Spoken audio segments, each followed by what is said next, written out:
কিছু কান্না মাটির নিচে চাপা থাকে না।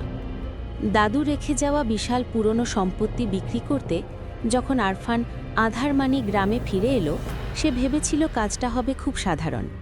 কিন্তু গ্রামের মানুষ ওই বাড়ির সীমানার ধারে কাছেও ঘেঁষতে চায় না। সন্ধ্যার পর নাকি ভেসে আসে এক হাড় হিম করা কান্নার শব্দ। শহরের ছেলে আরফান এসব কুসংস্কারে বিশ্বাস করে না, কিন্তু প্রথম রাতে যখন তার জানালার ঠিক নিচেই সেই কান্নার শব্দ শুরু হলো, তার ভুল ভাঙল। বাড়ির সীমানা প্রাচীরের কাছে অযত্নে পড়ে থাকা এক নামহীন কবরের রহস্য উন্মোচন করতে গিয়ে আরফান খুঁজে পায় ৩ পুরুষ আগের এক চাপা পড়া ইতিহাস।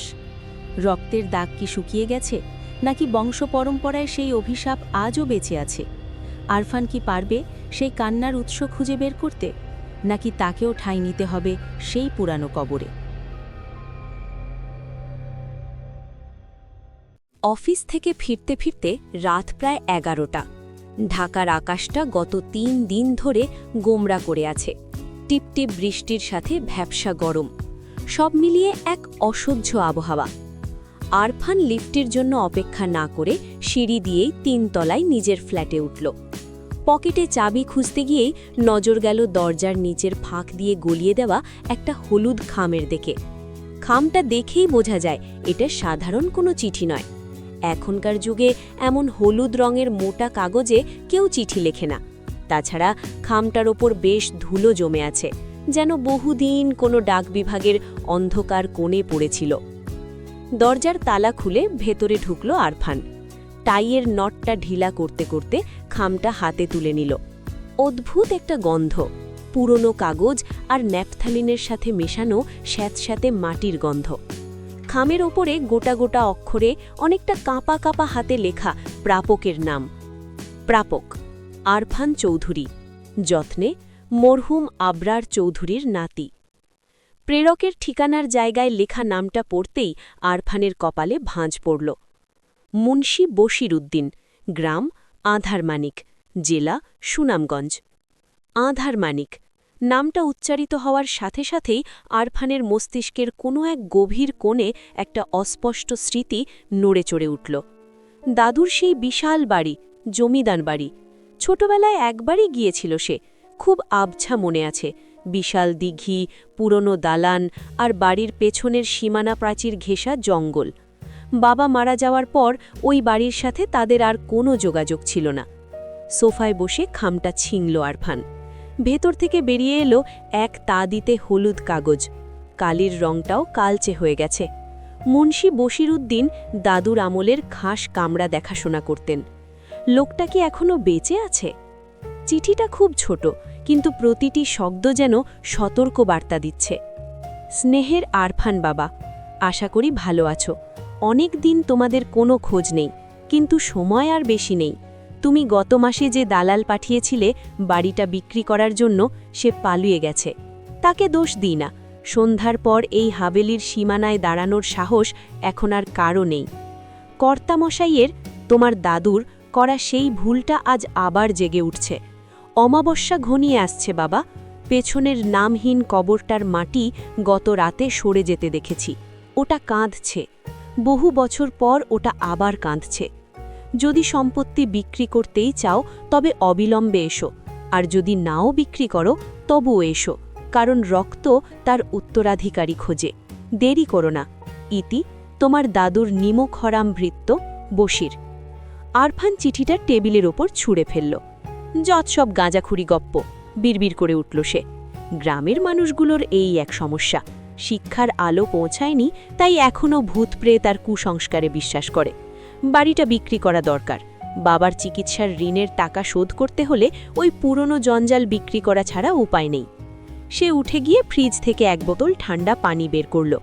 পানিটা গলায় ঢালতে যাবে, ঠিক তখনই গুরুম বিকট শব্দে বাজ পড়ল কোথাও। সাথে সাথে ফ্ল্যাটের বিদ্যুৎ চলে গেল। অন্ধকারে ডুবে গেল পুরো ঘর। আরফান জানালার কাছে গিয়ে দাঁড়াল। বাইরের ল্যাম্প পোস্টের আলোয় বৃষ্টির ছাঁট দেখা যাচ্ছে। হঠাৎ তার মনে হলো ঘরের ভেতরে সে একা নয়।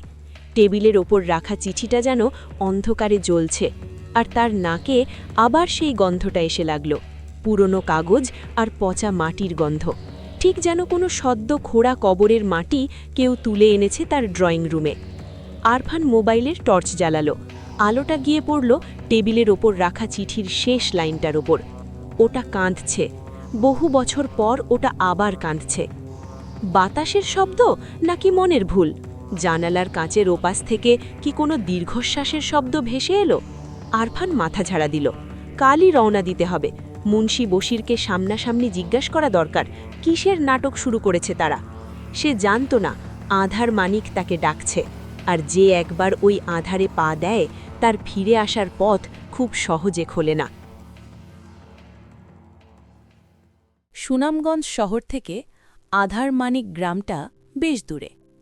বিকেলের মরা আলো যখন দিগন্তে মিলিয়ে যাচ্ছে, ঠিক তখনই সিএনজিটা একটা ভাঙাচোরা কালভার্টের সামনে এসে থেমে গেল। ড্রাইভার ইঞ্জিন বন্ধ করে পেছনে তাকালো। তার চোখে মুখে স্পষ্ট অস্বস্তি। স্যার, আর সামনে যাওয়া যাবে না, রাস্তা খারাপ। আরফান ভ্রু কুঁচকে তাকালো। রাস্তা খারাপ ঠিকই, ইটের সলিং উঠে গিয়ে বড় বড় গর্ত হয়েছে, কিন্তু গাড়ি যাওয়ার অযোগ্য নয়।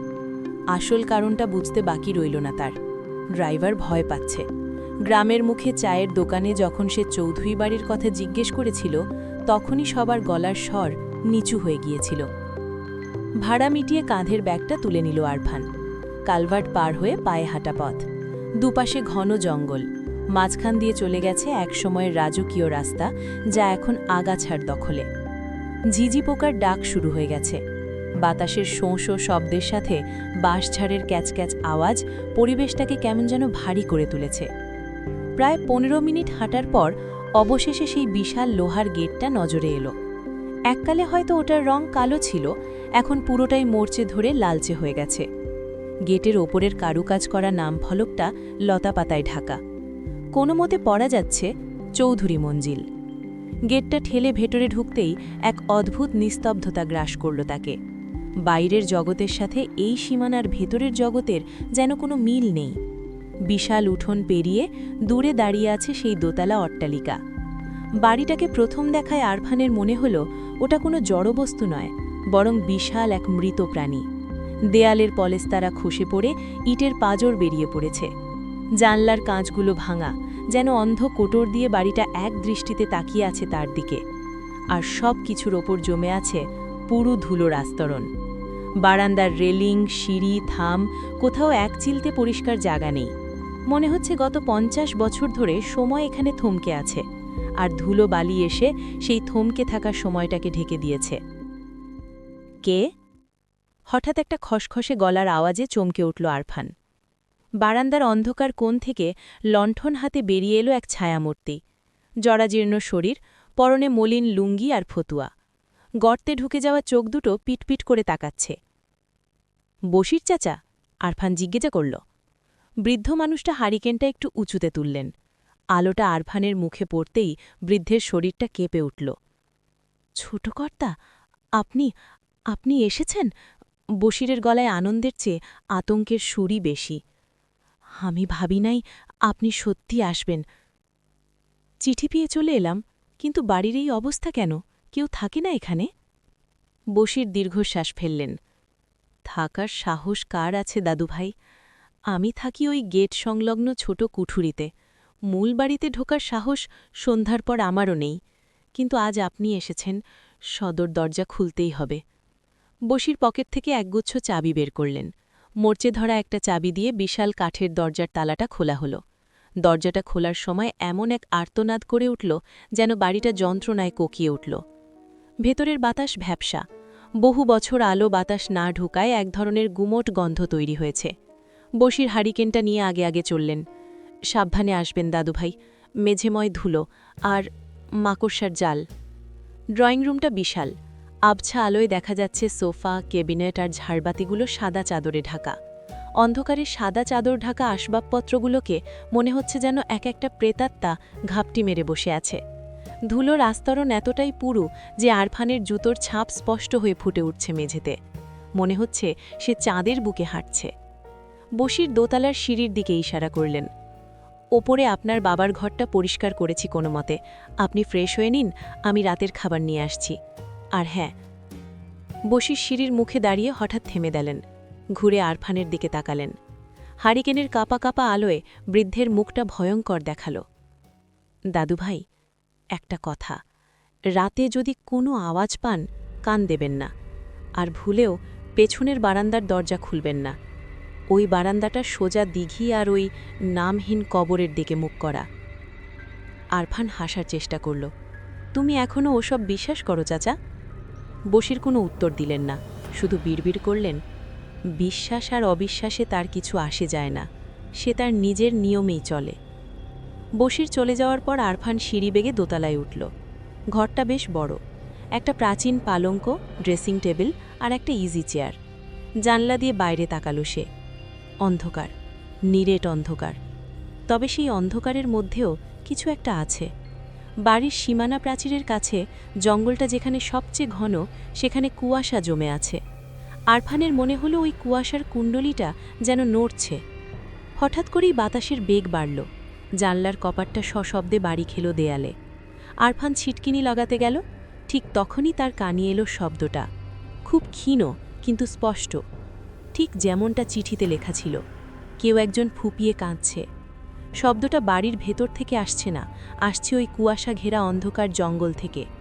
ধুলোমাখাই বিশাল অট্টালিকার প্রতিটি ধূলিকণাও যেন সেই কান্নার শব্দে কেঁপে উঠল।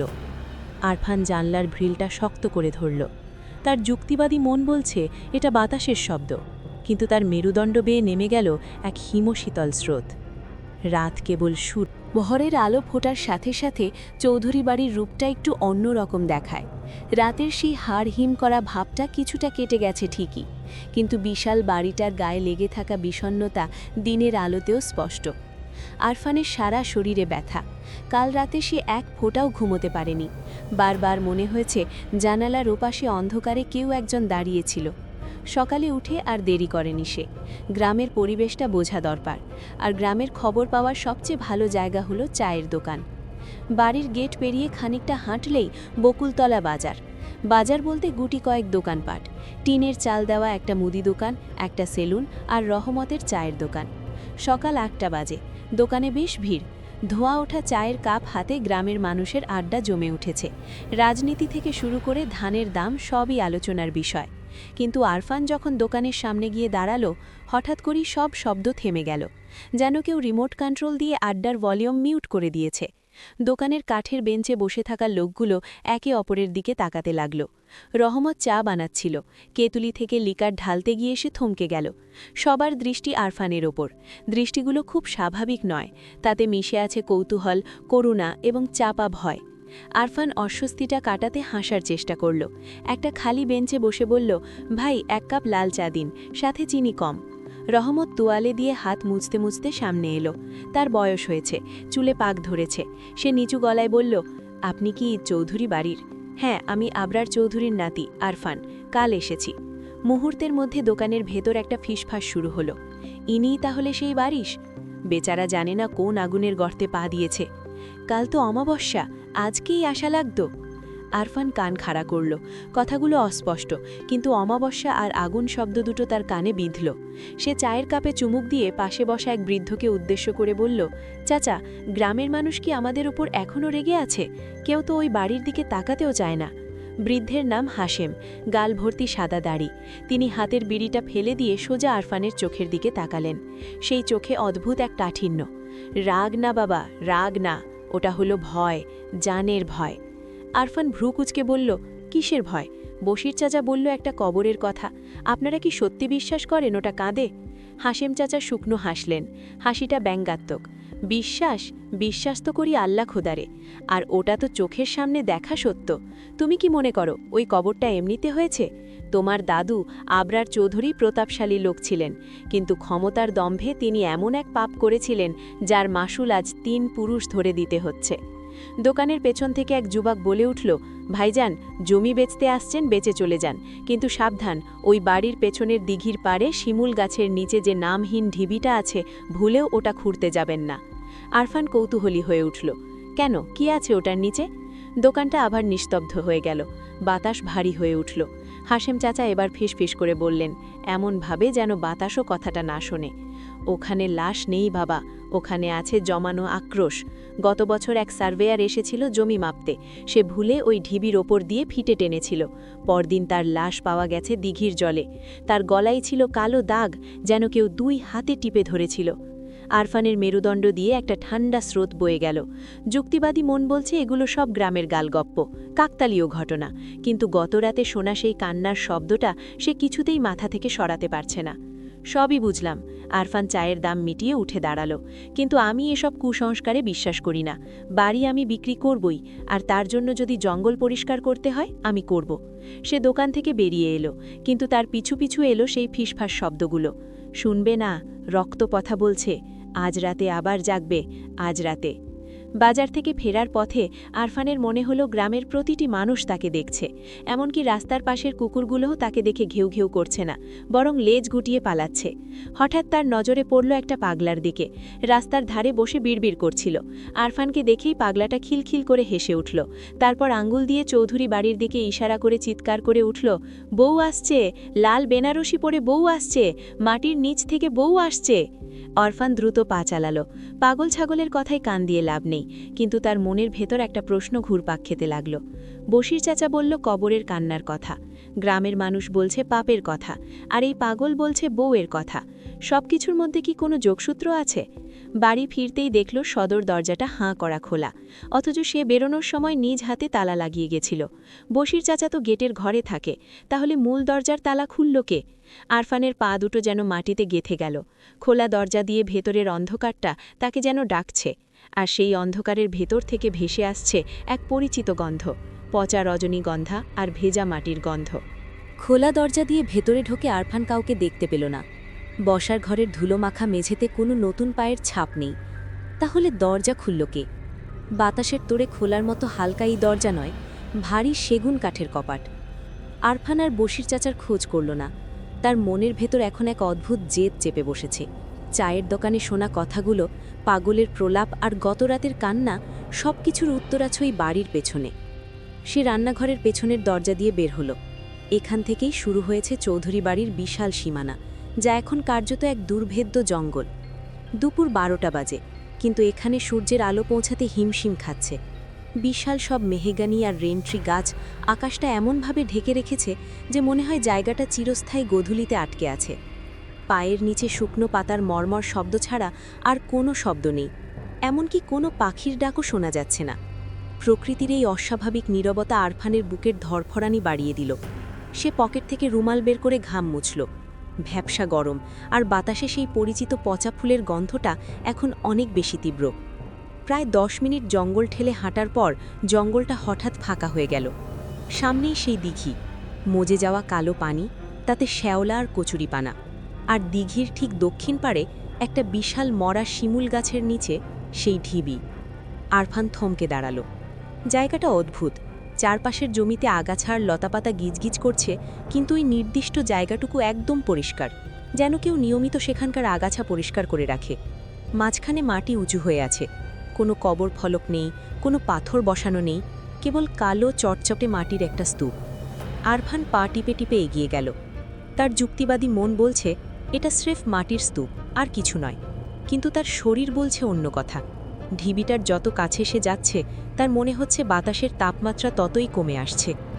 ঢিবিটার একদম কাছে গিয়ে আরফান হাঁটু গেড়ে বসল। মাটিটা ভেজা। গত কয়েকদিন বৃষ্টি হলেও রোদে মাটি শুকিয়ে যাওয়ার কথা, কিন্তু এখানকার মাটি দেখে মনে হচ্ছে কিছুক্ষণ আগেই কেউ পানি ঢেলেছে। হঠাৎ আরফানের নজরে পড়ল একটা জিনিস।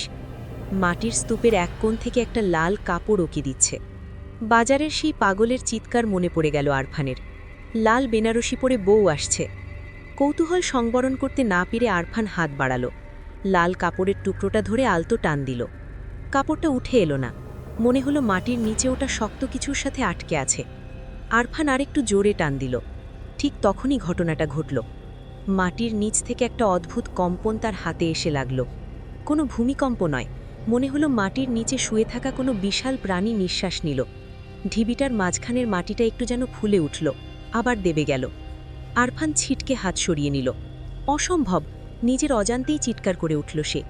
সে উঠে দাঁড়াতে যাবে, তখনই তার চোখ পড়ল লাল কাপড়টার ঠিক পাশেই। মাটির নিচ থেকে সাদা মতো কিছু একটা বেরিয়ে আছে। প্রথমে মনে হলো গাছের শেকড়, কিন্তু আরফান ভালো করে তাকাতেই তার রক্ত হিম হয়ে গেল। ওটা গাছের শেকড় নয়, ওটা মানুষের হাতের একটা হাড়। আঙ্গুলের হাড়গুলো মাটির ভেতর থেকে এমনভাবে বেরিয়ে আছে যেন কেউ ভেতর থেকে মাটি খামচে ধরে ওপরে উঠে আসার চেষ্টা করছে। বাতাস হঠাৎ ভারী হয়ে গেল। দিঘির কালো পানিতে একটা বড় বুদবুদ উঠল, ভলক।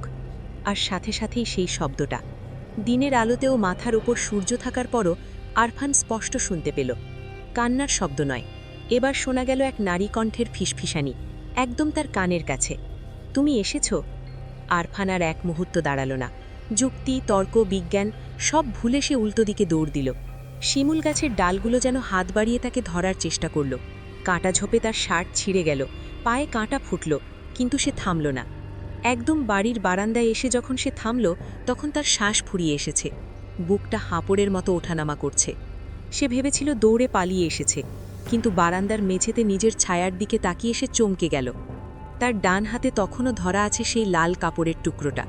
সেটা ছিঁড়ে আসেনি, ওটা উঠে এসেছে। আর কাপড়ের শেষ প্রান্তে লেগে আছে দলা পাকানো কালো চুল আর এক টুকরো পচা চামড়া। আরফান চিৎকার করে হাত ঝাড়া দিল। কাপড়টা ছিটকে পড়ল মেঝেতে, কিন্তু কাপড়টা মেঝেতেই পড়ে রইল না। বাতাস নেই, ফ্যান চলছে না, তবু লাল বেনারসির সেই টুকরোটা মেঝেতে সাপের মতো এঁকে বেঁকে একটু একটু করে নড়তে লাগল, যেন ওটা ওর মালিককে খুঁজছে। আরফান এক মুহূর্তের জন্যও আর ওই ড্রয়িং রুমে অপেক্ষা করল না। মেঝের উপর পড়ে থাকা লাল বেনারসির টুকরোটা তখনও পোকার মতো নড়ছিল। সেই দৃশ্য মস্তিষ্ক থেকে তাড়াতে সে এক ছুটে দোতলায় নিজের ঘরে উঠে এলো। তার শরীর কাঁপছে, জ্বর আসার মতো কাঁপুনি। সে দ্রুত নিজের ব্যাগ গোছাতে শুরু করল। জামা কাপড় সব ব্যাগের মধ্যে দলা পাকিয়ে ঢোকালো। এই অভিশপ্ত বাড়ি, এই জমি, দাদুর পাপ সব গোল্লায় যাক। সে আজই এক্ষুনি ঢাকা ফিরে যাবে, প্রয়োজনে পায়ে হেঁটে শহরে যাবে, তবুও এই নরকে এক রাতও আর নয়। ব্যাগ কাঁধে নিয়ে নিচে নামতেই দেখল সদর দরজায় বসে চাচা দাঁড়িয়ে। তার হাতে একটা মোটা লাঠি, মুখটা পাথরের মতো শক্ত। কোথায় যাচ্ছেন দাদু ভাই? বশিরের গলাটা অস্বাভাবিক শান্ত। আমি থাকবো না চাচা, তোমরা পাগল, এই গ্রাম পাগল। ওই মাটির নিচে কিছু একটা আছে, আমি দেখেছি। আরফানের গলার স্বর ফেটে যাচ্ছে। বশির চাচা দরজা থেকে সরলেন না, বরং করুণ চোখে তাকালেন। এখন যাওয়া যাবে না ছোট কর্তা, বাইরে তাকান। আরফান জানলার দিকে তাকালো। কখন যে আকাশ কালো করে মেঘ জমেছে সে টেরও পায়নি। দুপুর গড়িয়ে বিকেল হতে না হতেই চারদিক ঘুটঘুটে অন্ধকার। বাতাসের শো শো শব্দ বাড়ছে, দূরে মেঘ ডাকার গুরুম গুরুম আওয়াজ। কাল বৈশাখী শুরু হচ্ছে, এই তুফানে কালভার্টের রাস্তা ডুবে যাবে। আর বশিরপি থামলেন। ওকে জাগিয়ে দিয়ে এখন আপনি পালাতে পারবেন না। রক্ত যখন জেগেছে তখন হিসেব না চুকিয়ে ও কাউকে যেতে দেবে না। বাজে বকোনা। আরফান বশিরকে একরকম ধাক্কা দিয়েই দরজা খুলে বের হলো, কিন্তু বারান্দায় পা দিতেই সে থমকে গেল। বাতাস নয়, যেন ঝড়ো হাওয়ার সাথে মিশে আছে হাজার হাজার মানুষের হাহাকার। বৃষ্টির বড় বড় ফোঁটা পড়তে শুরু করেছে, আর সেই বৃষ্টির পানির রঙও স্বচ্ছ নয়, ঘোলাটে, লালচে। উঠোনের ধুলো মুহূর্তে কাদায় পরিণত হলো। আকাশ চিরে বিদ্যুৎ চমকালো, আর সেই আলোয় আরফান দেখল গেটের কাছে একটা গাছ মরমর করে ভেঙে পড়ল রাস্তার ওপর। পালাবার পথ বন্ধ। বাধ্য হয়ে পরাজিত সৈনিকের মতো আরফান আবার ঘরে ফিরে এলো। বশির চাচা তখনও সেখানেই দাঁড়িয়ে। তিনি নিঃশব্দে হারিকেনটা জ্বালিয়ে দিলেন। ঘরে যান দাদু ভাই, দরজা জানলা বন্ধ করে দিন। আমি নিচে আছি, আয়াতুল কুরসি পড়েন, আজ রাতটা সহজ হবে না। রাত 10টা। বাইরে ঝড় থামেনি, বরং বেড়েছে। আরফান তার ঘরের বিছানায় গুটিসুটি মেরে বসে আছে। মোমবাতির আলো বাতাসে কাঁপছে, দেয়াল জুড়ে তৈরি করছে অদ্ভুত সব ছায়া। হঠাৎ বৃষ্টির শব্দ ছাপিয়ে অন্য একটা শব্দ কানে এলো। প্রথমে মনে হলো বিড়ালের ডাক, চিকন মিহি একটা সুর, কিন্তু শব্দটা একটানা, থামছে না। আরফান কান খাড়া করল। শব্দটা বাড়ির বাইরে থেকে আসছে না, শব্দটা আসছে বাড়ির ভেতর থেকেই, নিচতলা থেকে। সিঁড়িতে কারো যেন পায়ের শব্দ, ছপ ছপ ছপ। ভেজা পায়ে কেউ একজন সিঁড়ি বেয়ে ওপরে উঠছে। আরফানের গলা শুকিয়ে কাঠ। সে চাইল উঠে গিয়ে দরজাটা ভালো করে পরীক্ষা করতে, কিন্তু ভয়ে তার পা নড়ল না। পায়ের শব্দটা দোতলায় এসে থামল, ঠিক তার ঘরের দরজার ওপাশে। নিস্তব্ধতা, ঝড়ের শব্দেও যেন হঠাৎ কমে গেল। তারপরই শুরু হলো সেই কান্না। কোনো সাধারণ কান্না নয়, কোনো মানুষের গলা থেকে এমন আওয়াজ বের হওয়া সম্ভব নয়। কান্নাটার মধ্যে মিশে আছে তীব্র যন্ত্রণা, ক্ষোভ আর এক বুকচাপা অভিমান। মনে হচ্ছে গলার নলি কেটে দিলে মানুষ যেভাবে গোঙায়, সেই গোঙানির সাথে কান্নার সুর মিশে এক বিভীষিকাময় সিম্ফনি তৈরি হয়েছে। কেন? কান্নার ফাঁকে একটা অস্পষ্ট শব্দ, কেন আমাকে ফেলে গেলে? আরফান 2 হাতে কান চেপে ধরল, কিন্তু শব্দটা কানের পর্দা ভেদ করে মস্তিষ্কে আঘাত করতে লাগল। দরজার নিচ দিয়ে ধোঁয়া ঢোকার মতো কিছু একটা ঘরে ঢুকছে। মোমবাতির আলোটা দপ করে নিভে গেল। অন্ধকার ঘরে আরফান একা। না, একা নয়। ঘরের কোণ থেকে, যেখানে ড্রেসিং টেবিলটা রাখা, সেখান থেকে ভেসে এলো এক খিলখিল হাসি। কান্নার ঠিক পরেই সেই হাসিটা আরও ভয়ঙ্কর। আরফান! কেউ একজন তার নাম ধরে ডাকল, খুব আদুরে গলায়, যেন খুব কাছের কেউ। কাছে এসো, মাটির নিচে খুব ঠান্ডা, আমাকে একটু গরম করে দেবে না? আরফান টর্চটা জ্বালালো। আলোটা কাঁপা কাঁপা হাতে ড্রেসিং টেবিলের দিকে ফেলল।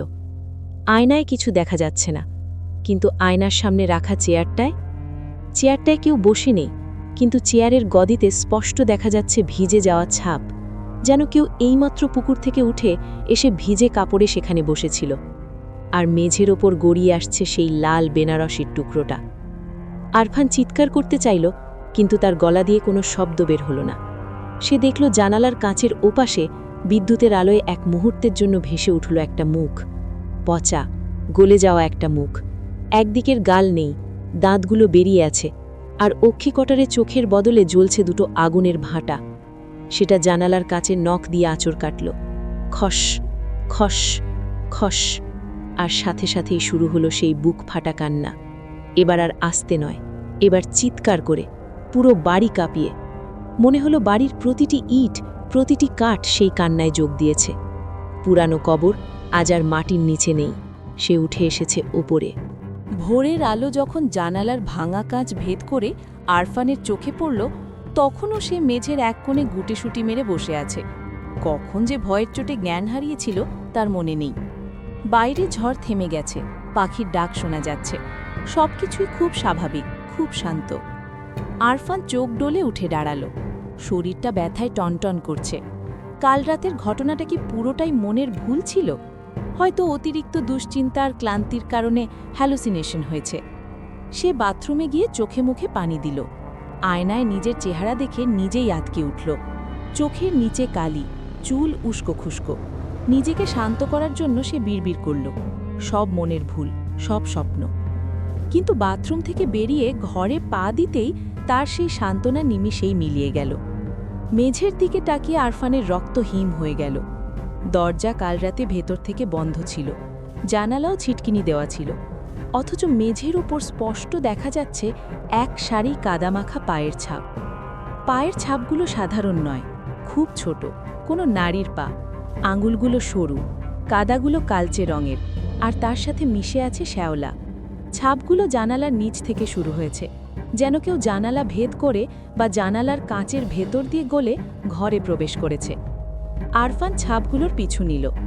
পাগুলো সোজা তার বিছানার কাছে এসেছিল। সেখানে কিছুক্ষণ দাঁড়িয়েছিল, কারণ সেখানে কাদার দাগ বেশি। তারপর ছাপগুলো আবার দরজার দিকে এগিয়ে গেছে। আরফান দরজা খুলল। বারান্দাতেও একই দৃশ্য। ভেজা কাদামাখা পায়ের ছাপগুলো সিঁড়ি বেয়ে নিচে নেমে গেছে। আরফান সম্মোহিতের মতো সেই ছাপ অনুসরণ করতে করতে নিচে নামল। ড্রয়িং রুম পার হয়ে ছাপগুলো চলে গেছে বাড়ির পশ্চিম অংশের দিকে। এই দিকটায় আরফান এখনো আসেনি, এখানটায় দিনের আলো ভালো করে পৌঁছায় না। করিডোরের শেষে একটা বড় কাঠের দরজা। পায়ের ছাপগুলো ঠিক সেই দরজার সামনে গিয়ে থেমে গেছে। আর সেখানেই শেষ নয়, দরজার কাঠের গায়েও কাদার দাগ লেগে আছে, যেন কেউ প্রাণপণে খামচে দরজাটা খোলার চেষ্টা করেছিল। ওখানে যাবেন না ছোট কর্তা। পেছন থেকে বশির চাচার গলা শুনে আরফান চমকে উঠল। বশির হাতে একটা নেতা নিয়ে দাঁড়িয়ে আছেন, হয়তো সকালের কাজ শুরু করেছিলেন, কিন্তু মেঝের দিকে তাকিয়ে তার চোখ কপালে উঠে গেছে। বশিরের হাত থেকে নেতাটা পড়ে গেল। তিনি থরথর করে কাঁপতে লাগলেন। এসেছিল, সে গতরাতে ভেতরে এসেছিল। কে এসেছিল চাচা? খুলে বলো। এই পায়ের ছাপ কার? আর এই দরজাটাই বা কিসের?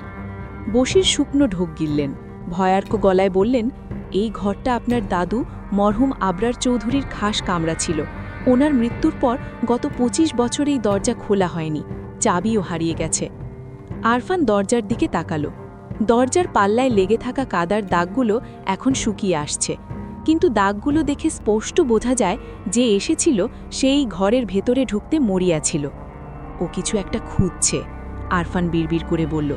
গতরাতে সে আমার ঘরে গিয়েছিল, আমাকে কিছু বলেনি, শুধু আমার কাছে এসেছিল। আর এখন এই দরজার সামনে। বশির চাচা হঠাৎ আরফানের হাত ধরে টান দিলেন। চলে আসুন এখান থেকে, এই কাদার গন্ধ ভালো না, এটা দিঘির তলার পচা পাকের গন্ধ। বেশিক্ষণ শুকবেন না, মাথা আউলা হয়ে যাবে। আরফানকে প্রায় জোর করেই বশির ড্রয়িং রুমে নিয়ে এলেন, কিন্তু আরফানের মাথায় তখন একটাই চিন্তা ঘুরছে। সেই পায়ের ছাপগুলো শুধু দরজার সামনে গিয়ে থামেনি। আরফান স্পষ্ট দেখেছে দরজার নিচ দিয়ে সামান্য যে ফাঁকটুকু আছে সেখান দিয়ে কাদার একটা সরু রেখা ভেতরে ঢুকে গেছে। মানে সে যা খুঁজছে তা ওই তালাবন্ধ ঘরের ভেতরেই আছে। আরফান সোফায় বসে পকেট থেকে মোবাইলটা বের করল। নেটওয়ার্ক খুব দুর্বল, তবুও এক দাগ আছে। সে ঢাকায় তার এক বন্ধুকে, যে পুরনো দলিলপত্র নিয়ে কাজ করে, তাকে একটা মেসেজ পাঠানোর চেষ্টা করল। কিন্তু মেসেজ টাইপ করার আগেই তার চোখ গেল তার হাতের দিকে। সকালে বাথরুমে সে ভালো করে হাত ধুয়েছিল, অথচ তার ডান হাতের তালুতে ঠিক জীবনরেখার ওপর এক ফোঁটা কালচে কাদা লেগে আছে, ঠিক যেন কেউ ঘুমের মধ্যে তার হাতটা ধরেছিল, খুব শক্ত করে।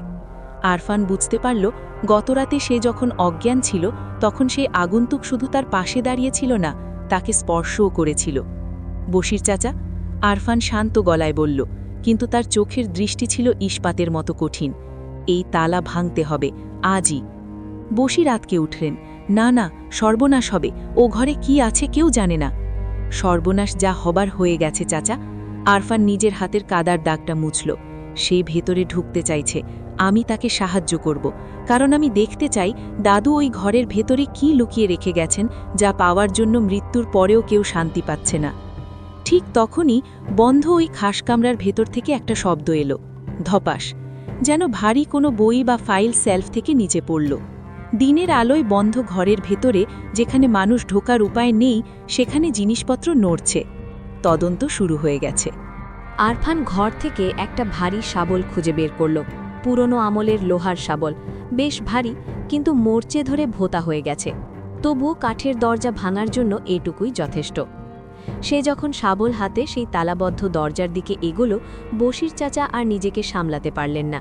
তিনি দৌড়ে এসে আরফানের পথ আটকালেন। জরাজীর্ণ শরীরটা দিয়ে দরজার সামনে দেয়াল হয়ে দাঁড়ালেন তিনি। সরুন চাচা। আরফানের গলা শান্ত, কিন্তু তাতে আদেশের সুর। আমি আর কোনো ভানভনিতা শুনতে চাই না। এই দরজার ওপাশে কি আছে আমাকে দেখতেই হবে। দাদুভাই, আমার ওপর দিয়ে যেতে হবে আপনাকে। বশিরের গলা কাঁপছে, কিন্তু তিনি নড়লেন না। আপনি জানেন না আপনি কোন সর্বনাশের দুয়ার খুলতে যাচ্ছেন। ওটা শুধু একটা ঘর না, ওটা একটা জেলখানা। আপনার দাদু ওখানে শয়তানকে শিকল দিয়ে বেঁধে রেখে গেছেন। আরফান শাবলটা নামালো। বশিরের চোখে এমন এক আতঙ্ক সে দেখল, যা অভিনয় করা সম্ভব নয়। কিসের শয়তান চাচা, খুলে বলো। সব যদি না জানি, তবে আমি তো নিজেকে বাঁচাতে পারবো না। বশির চাচা হাঁপাতে লাগলেন। তিনি বুঝতে পারলেন সত্য গোপন করে আর লাভ নেই। আরফান এখন আর সেই শহরের বোকা ছেলেটি নেই। সে গতরাতে যা দেখেছে তারপর সত্য জানা তার অধিকার। আসুন, বশির নিচু গলায় বললেন, এখানে কথা বলা নিরাপদ না, ও শুনবে। বশির আরফানকে নিয়ে বাড়ির পেছনের বারান্দায় এলেন, যেখান থেকে দিঘিটা দেখা যায়। দুপুরের কড়া রোদ, কিন্তু দিঘির পানি কালচে দেখাচ্ছে। বশির একটা বিড়ি ধরালেন, তার হাত কাঁপছে। এক গাল ধোঁয়া ছেড়ে তিনি শুরু করলেন সেই পুরনো দিনের কথা। সালটা ছিল ১৯৫২। আপনার দাদু আবরার চৌধুরী তখন এই এলাকার বাঘ। তার হুকুম ছাড়া গাছের পাতা নড়ত না। এই দালান, এই জমিদারি সব তখন জৌলুসে ভরা। বশির দিঘির দিকে তাকালেন। সেই সময় গ্রামে এক মেয়ে ছিল, নাম কুসুম। গরিব জেলের মেয়ে, কিন্তু দেখতে ছিল পরীর মতো। তার গায়ের রং ছিল কাঁচা হলুদের মতো, আর চুল ছিল হাঁটুর নিচে পর্যন্ত। আপনার দাদু, তার নজর পড়ল কুসুমের ওপর। আরফান চুপ করে শুনতে লাগল। তার দাদুর সম্পর্কে বাবার কাছে সে খুব কমই শুনেছে। এখন কারণটা বোঝা যাচ্ছে। বশির বলে চললেন। কুসুম রাজি হয়নি। তার বিয়ে ঠিক হয়েছিল পাশের গ্রামের এক ছেলের সাথে, কিন্তু চৌধুরী সাহেবের জেদ, তিনি যা চান তা তার পেতেই হবে। বিয়ের ঠিক আগের রাতে আপনার দাদু তার পেয়াদা দিয়ে কুসুমকে তুলে আনেন এই বাড়িতে। তারপর আরভানের গলা শুকিয়ে এলো। তারপর তাকে ওই খাস কামরায় আটকে রাখা হলো 7 দিন। দাদুভাই, 7 দিন ধরে মেয়েটার ওপর যে অত্যাচার চলেছিল তা আল্লাহ ছাড়া আর কেউ জানে না। মেয়েটা শুধু কাঁদত, চিৎকার করত না, শুধু ফুপিয়ে ফুপিয়ে কাঁদত। তার সেই কান্নার শব্দে বাড়ির দেওয়াল পর্যন্ত কেঁপে উঠত। বশিরের চোখ দিয়ে পানি গড়াতে লাগল। 7 দিন পর কান্না থেমে গেল। সবাই ভাবল মেয়েটা মরে গেছে, কিন্তু না, সে মরেনি, সে অন্তস্থ ছিল। আপনার দাদুর পাপ তার পেটে বড় হচ্ছিল। আরফান চমকে উঠল। মানে? হ্যাঁ, কুসুমকে মেরে ফেলার হুকুম দিলেন কর্তা, কিন্তু সাধারণ মৃত্যু নয়। তিনি বললেন এই কলঙ্ক যেন কেউ না দেখে। তাই মাঝ রাতে ওই দিঘির পাড়ে শিমুল গাছের নিচে গর্ত খোঁড়া হলো। জীবন্ত কুসুমকে জীবন্ত কবর দেওয়া হলো। আরফানের হাত থেকে শাবলটা পড়ে গেল। ঝনঝন শব্দে কেঁপে উঠল বারান্দা। বশির খপ করে আরফানের হাত ধরলেন। মরার আগে কুসুম অভিশাপ দিয়ে গিয়েছিল। সে বলেছিল তার বংশের কেউ এই ভিটায় টিকবে না। সে বলেছিল যেদিন চৌধুরীর রক্ত এই মাটিতে আবার পা দেবে সেদিন সে মাটি ফুঁড়ে উঠবে, সে তার পাওনা কড়াই গণ্ডায় বুঝে নেবে। তাহলে ওই ঘর? আরফান কাপা গলায় জিজ্ঞেস করল। কুসুমকে মাটি চাপা দেওয়ার পর আপনার দাদু ভয়ে পাগল হয়ে গিয়েছিলেন। তিনি ভারত থেকে এক তান্ত্রিক এনেছিলেন। সেই তান্ত্রিক কুসুমের কিছু জিনিস, তার শাড়ি, তার মাথার চুল আর যে শিকল দিয়ে তাকে বাঁধা হয়েছিল, সব ওই খাস কামরায় রেখে মন্ত্র পড়ে ঘরটা বন্ধ করে দিয়েছিলেন। তান্ত্রিক বলেছিলেন যতদিন এই দরজা বন্ধ থাকবে কুসুমের আত্মা ততদিন ওই দিঘির পাড়েই আটকা থাকবে, ঘরের ভেতরে ঢুকতে পারবে না। বশির এবার আরফানের চোখের দিকে তাকালেন। তার দৃষ্টি তীক্ষ্ণ। কিন্তু আপনি এসেছেন, রক্ত ফিরে এসেছে, তার শক্তি বেড়েছে। গতরাতে সে ঘরের বাইরে ছিল, কিন্তু এখন সে দরজার কাছে পৌঁছে গেছে। আপনি যদি ওই দরজার তালা ভাঙেন তবে সেই মন্ত্রের বাঁধন ছিঁড়ে যাবে। তখন তাকে আটকানোর আর কোনো উপায় থাকবে না। তাহলে উপায় কি? আরফান অসহায় বোধ করল। পালান দাদুভাই, বশির ফিসফিস করে বললেন। সব ফেলে পালান, জমি বাড়ি সব অভিশপ্ত। সূর্য ডোবার আগে গ্রাম ছাড়ুন। হঠাৎ ঘরের ভেতর থেকে একটা বিকট শব্দ হলো, যেন কেউ বিশাল এক শক্তি দিয়ে সেই তালাবদ্ধ দরজায় ধাক্কা মারল। ধুম! বশির চাচা আতকে ওঠে, কানে আঙুল দিলেন। দেরি হয়ে গেছে, মনে হয় দেরি হয়ে গেছে। আরফান বুঝতে পারল পালানোর সময় শেষ। কুসুম জানে সে সব জেনে গেছে। এখন আর লুকোচুরির খেলা নয়, এখন সামনাসামনি যুদ্ধ। আরফান শাবলটা আবার মাটি থেকে তুলে নিল। আমি পালাবো না চাচা, পাপ দাদু করেছে, আমি কেন তার মাসুল দেব? আজ এর একটা ফয়সালা হবে। বশির তাকে আটকানোর চেষ্টা করলেন না। তিনি শুধু বিড়বিড় করে বললেন, তবে তাই হোক, কিন্তু মনে রাখবেন আজ রাত 3টে অমাবস্যার প্রহর শুরু হবে। তখন দরজা ভাঙতে হবে না, সে নিজেই বেরিয়ে আসবে। রাত যত গভীর হচ্ছে চৌধুরী বাড়িটা যেন ততই জীবন্ত হয়ে উঠছে। বাইরের ঝিঁঝি পোকার ডাক অনেক আগেই থেমে গেছে। এখন শুধু শোনা যাচ্ছে পুরনো কাঠের সিঁড়ির ক্যাচ ক্যাচ আওয়াজ আর বাতাসে শো শো শব্দ। আরফান ড্রয়িং রুমে বসে আছে। তার সামনে টেবিলের ওপর সেই শাবলটা রাখা। পাশে বশির চাচা তসবিহ হাতে বিড়বিড় করে দোয়া পড়ছেন। কিন্তু তার চোখ বারবার চলে যাচ্ছে ওই লম্বা করিডোরের শেষ মাথায়, যেখানে দাদুর সেই তালাবন্ধ খাস কামরা। ঘড়িতে রাত 2টো। আরফানের মনে হচ্ছে সময় থমকে আছে। সেকেন্ডের কাঁটাটা যেন অনন্তকাল ধরে ঘুরছে। চাচা, আরফান ফিসফিস করে বলল, তুমি বলেছিলে তান্ত্রিক মন্ত্র পড়ে ঘরটা বন্ধ করেছিল, তাহলে সে ভেতরে ঢুকতে চাইছে কেন? বশির চাচা তসবিহ গড়া থামিয়ে কাপা কাপা গলায় বললেন, ওই ঘরে তার ভুলগুলো বন্দি আছে দাদুভাই। কুসুমের চুল, তার পরনের শাড়ি, ওই জিনিসগুলোর মাধ্যমেই তান্ত্রিক তার আত্মাকে দিঘির পাড়ে আটকে রেখেছিল। এখন সে চায় ওই জিনিসগুলো ফিরে পেতে। একবার যদি সে ওগুলো নিজের আয়ত্তে নিতে পারে তাহলে আর কোনো মন্ত্র তাকে আটকে রাখতে পারবে না। সে তখন পূর্ণ শক্তি পাবে। আরফান ঢোক গিলল। তার মানে তারা এখন বসে আছে বারুদের স্তূপের ওপর, আর দিঘির পাড় থেকে উঠে আসা সেই আগুন একটু একটু করে এগিয়ে আসছে। রাত 2:55। হঠাৎ বাড়ির ভেতরের তাপমাত্রা কমতে শুরু করল। ভ্যাপসা গরম কেটে গিয়ে হাড় কাঁপানো ঠান্ডা বাতাস বইতে লাগল। অথচ সব জানালা বন্ধ। বাতাসটা কোত্থেকে আসছে? আরফান দেখল সোফার ওপর রাখা পানির গ্লাসে কম্পন শুরু হয়েছে। ঠক ঠক ঠক, গ্লাসটা টেবিলের উপর নাচছে। বশির চাচা চোখ বন্ধ করে জোরে জোরে আয়াতুল কুরসি পড়তে শুরু করলেন। সে এসে গেছে দাদুভাই, সে এসে গেছে। রাত ৩টে। বাড়ির লোডশেডিং হলো ঠিক এই মুহূর্তে। পুরো বাড়ি অন্ধকারে ডুবে গেল। আরফান পকেট থেকে টর্চ বের করল, কিন্তু টর্চটা জ্বলল না। ব্যাটারি ফুল চার্জ ছিল, তবু জ্বলল না। অন্ধকারের ভেতর থেকে ভেসে এলো সেই গন্ধ, পচা রজনীগন্ধা আর ভেজা মাটির তীব্র গন্ধ। গন্ধটা এতটাই কটু যে আরফানের বমি আসার উপক্রম হলো। তারপরই শুরু হলো শব্দটা। করিডোরের শেষ মাথায় সেই তালাবন্ধ দরজার ওপর কেউ আঁচড় কাটছে। খস খস খস।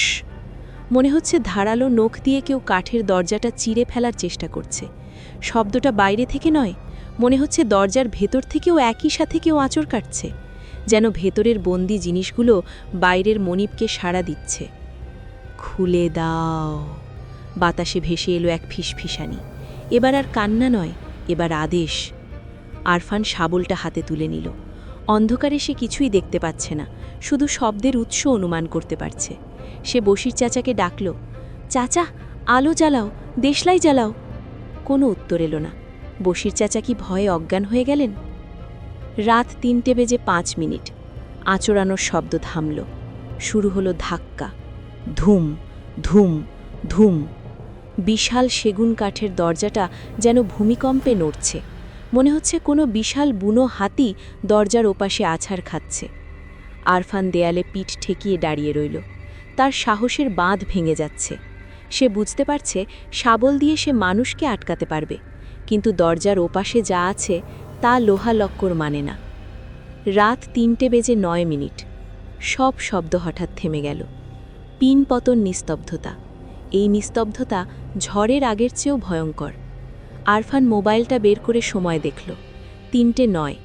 স্ক্রিনের আলোয় সে দেখল করিডোরের মেঝেতে কালো ধোঁয়ার মতো কিছু একটা কুণ্ডলি পাকিয়ে এগোচ্ছে।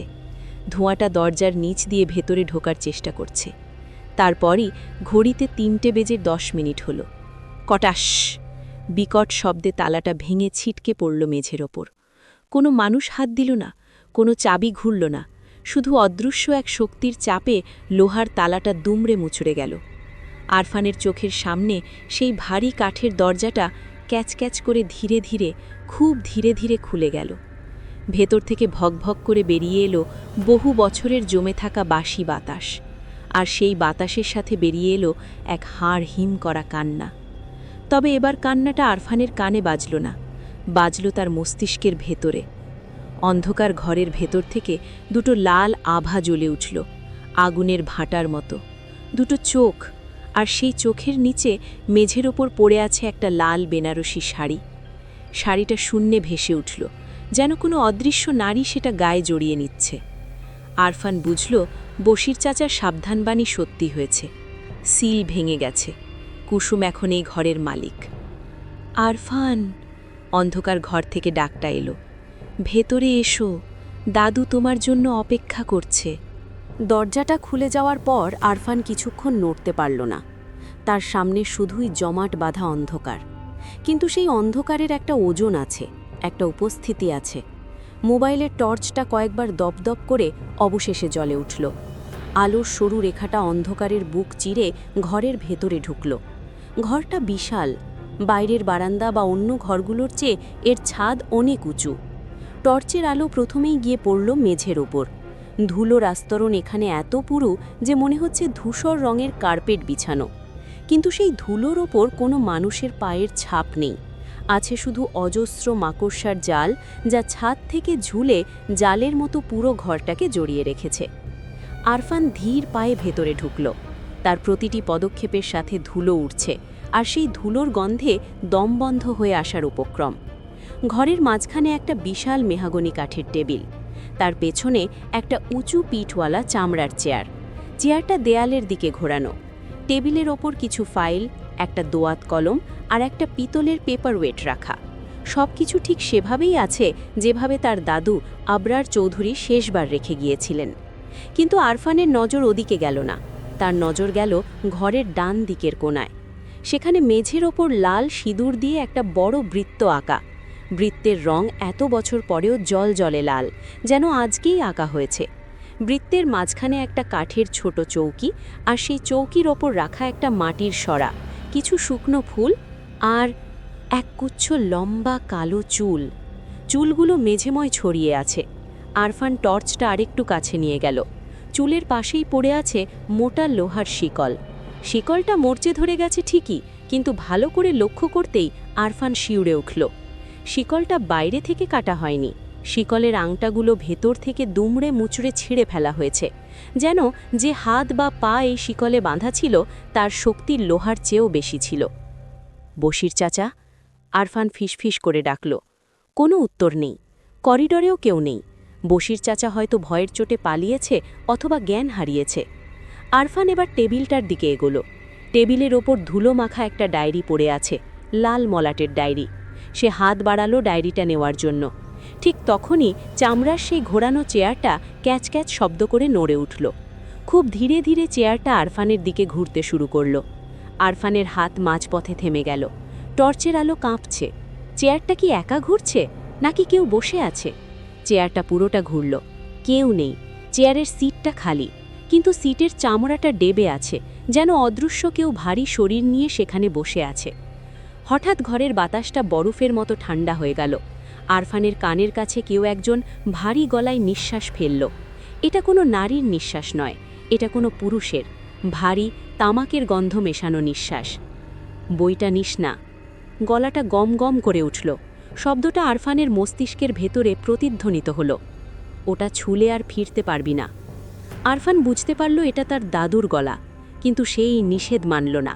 এক অদ্ভুত ঘোরের মধ্যে সে ডায়েরিটা খপ করে তুলে নিল। ডায়েরিটা হাতে নেওয়া মাত্রই ঘরটা যেন কেঁপে উঠল। দেওয়াল থেকে পলস্তারা খসে পড়তে লাগল, আর মেঝেতে আঁকা সেই লাল সিঁদুরের বৃত্তটা থেকে ধোঁয়া বের হতে শুরু করল। আরফান দ্রুত ঘর থেকে বের হতে চাইল।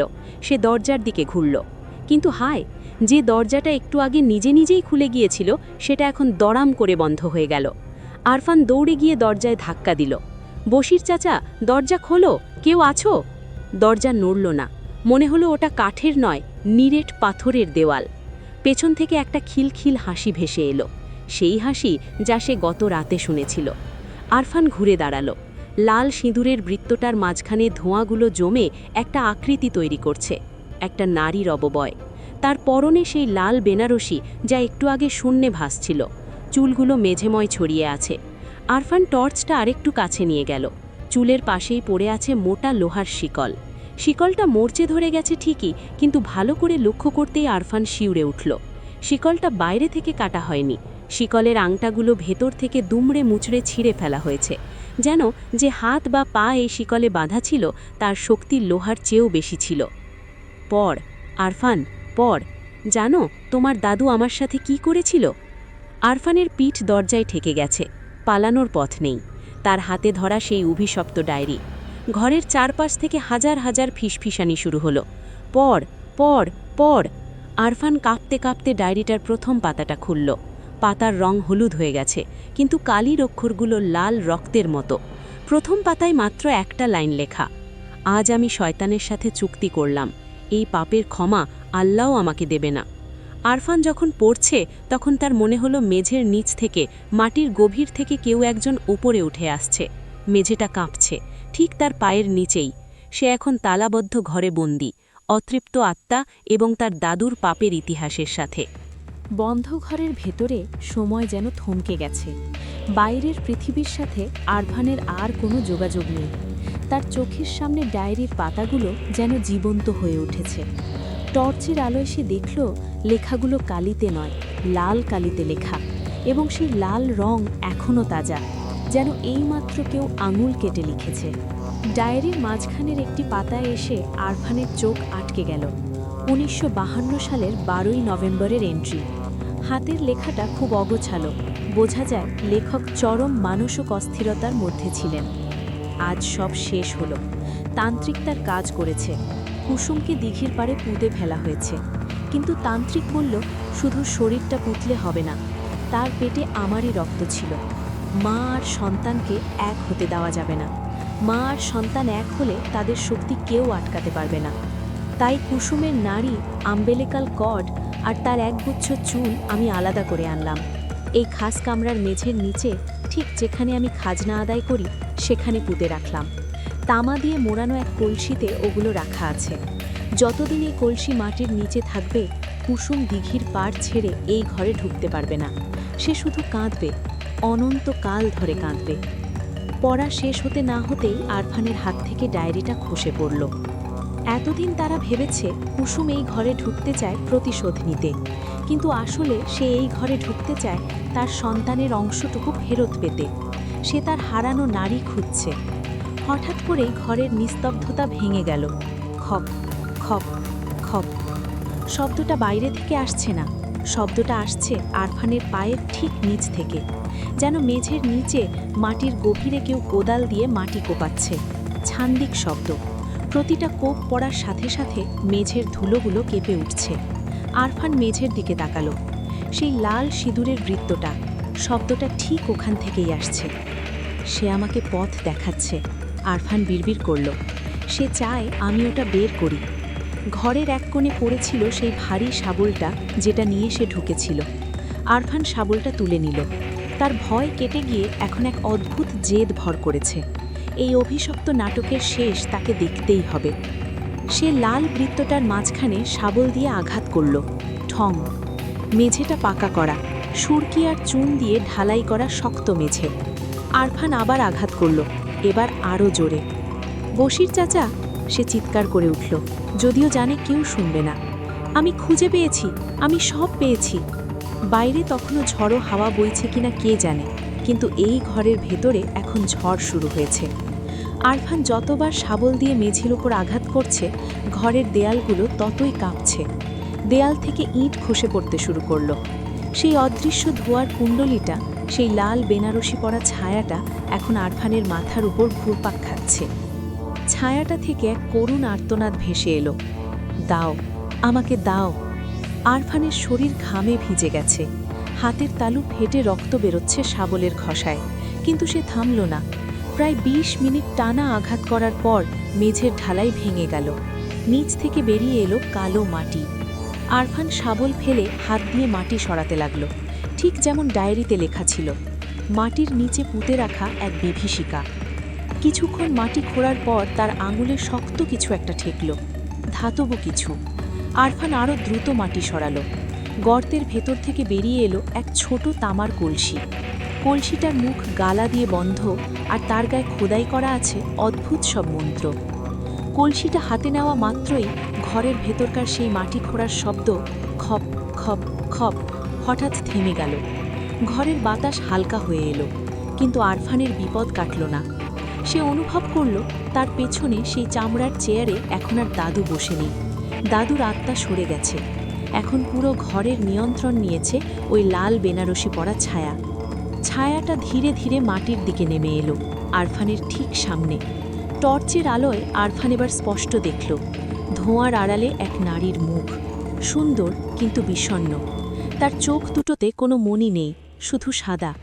সে হাত বাড়িয়ে দিয়েছে কলসিটার দিকে। আরফান কলসিটা বুকে জড়িয়ে ধরল। না, সে দৃঢ় গলায় বলল, এটা আমি তোমাকে এখানে দেব না। এটা তোমাকে পেতে হলে আমার সাথে আসতে হবে, যেখানে তোমার আসল শরীর আছে, সেই দিঘির পাড়ে। ছায়াটা থমকে গেল। সে হয়তো আশা করেনি আবরার চৌধুরীর বংশের কেউ তাকে পাল্টা শর্ত দেবে। ঠিক তখনই দরজার ওপাশ থেকে বিকট শব্দ হলো, ধুম। কারুর শরীরের ধাক্কায় দরজাটা কেঁপে উঠল। ছোটকর্তা, ছোটকর্তা, আপনি ঠিক আছেন? বশির চাচার গলা। সাথে আরও কয়েকজনের গলা শোনা যাচ্ছে। গ্রামের মানুষ, হয়তো চিৎকার শুনে বশির তাদের ডেকে এনেছে। আরফান দৌড়ে দরজার কাছে গেল। চাচা, দরজা ভাঙো, শাবল দিয়ে বাইরে থেকে মারো। ওপাশ থেকে কুড়ুল আর হাতুড়ির আওয়াজ এলো। পুরনো কাঠ বেশিক্ষণ টিকল না, হুড়মুড় করে দরজা ভেঙে পড়ল। বশির চাচা আর গ্রামের ৩-৪ জন লোক ভেতরে ঢুকল, তাদের হাতে লণ্ঠন আর লাঠি। ঘরের ভেতরের অবস্থা দেখে সবাই থমকে গেল। মেঝে খোঁড়া, আরফানের হাতে এক অদ্ভুত তামার কলসি, আর পুরো ঘরের ভেতরে এক অসহ্য পচা গন্ধ। পেয়েছি চাচা। আরফান হাঁপাতে হাঁপাতে কলসিটা উঁচু করে ধরল। দাদুর পাপের দলিল, কুসুমের নাড়ি এর ভেতরে। বসির চাচার চোখ দিয়ে পানি পড়তে লাগলো। আল্লাহ, এত বছর এটা আমাদের পায়ের নিচেই ছিল। কান্নাকাটি করার সময় নেই, আরফান বলল। তার চোখের দৃষ্টি এখন পাল্টে গেছে। সে আর সেই শহরে ভীতু যুবক নয়। চলুন, দিঘির পাড়ে যেতে হবে। যে জিনিস যার, তাকে সেটা ফিরিয়ে দিয়ে এই অভিশাপ শেষ করতে হবে। সবাই যখন ঘর থেকে বেরোচ্ছে, তখন আরফান একবার পেছনে ঘিরে তাকালো। খাস কামরার সেই লাল বেনারসি পরা ছায়াটা আর নেই, কিন্তু ডায়েরিটা টেবিলের উপর খোলা পড়ে আছে। বাতাসের তোড়ে পাতাগুলো উল্টাচ্ছে। শেষ পাতায় লেখা, মুক্তি দিতে গেলে মুক্তির মূল্য দিতে হয়। রক্তের ঋণ রক্ত দিয়েই শোধ হবে। খাস কামরা থেকে বেরিয়ে আসা দলটার নেতৃত্বে আছে আরফান। তারা এক হাতে সেই তামার কলসি, অন্য হাতে শাবল।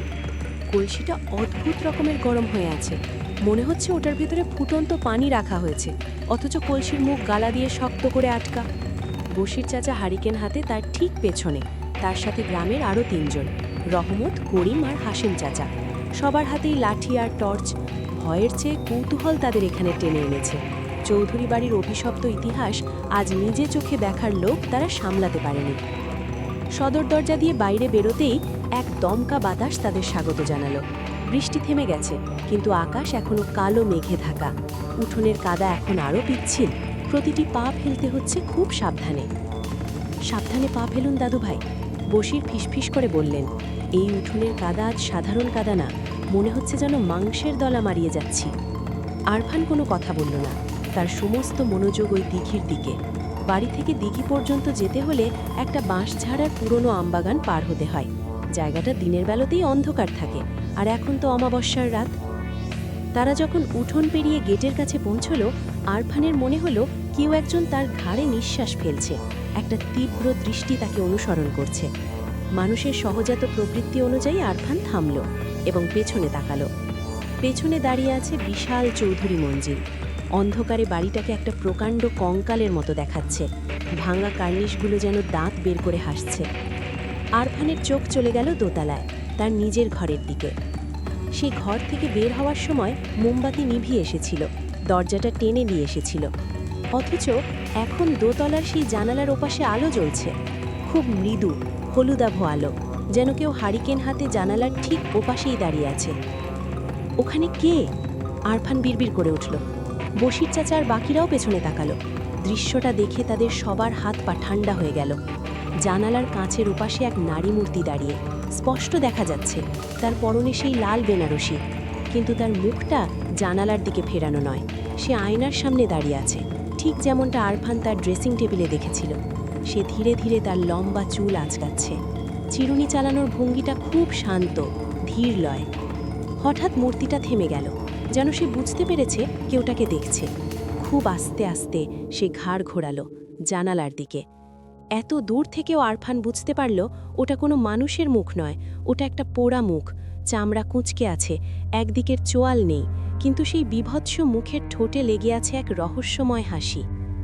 ছায়াটা জানালার কাঁচে তার হাত রাখল এবং হাত নেড়ে আরফানকে ডাকল। ইশারাটা পরিষ্কার, যাও, দিঘির দিকে যাও, আমি ওখানেই আসছি। ইয়া আল্লাহ! রহমত চিৎকার করে উঠল।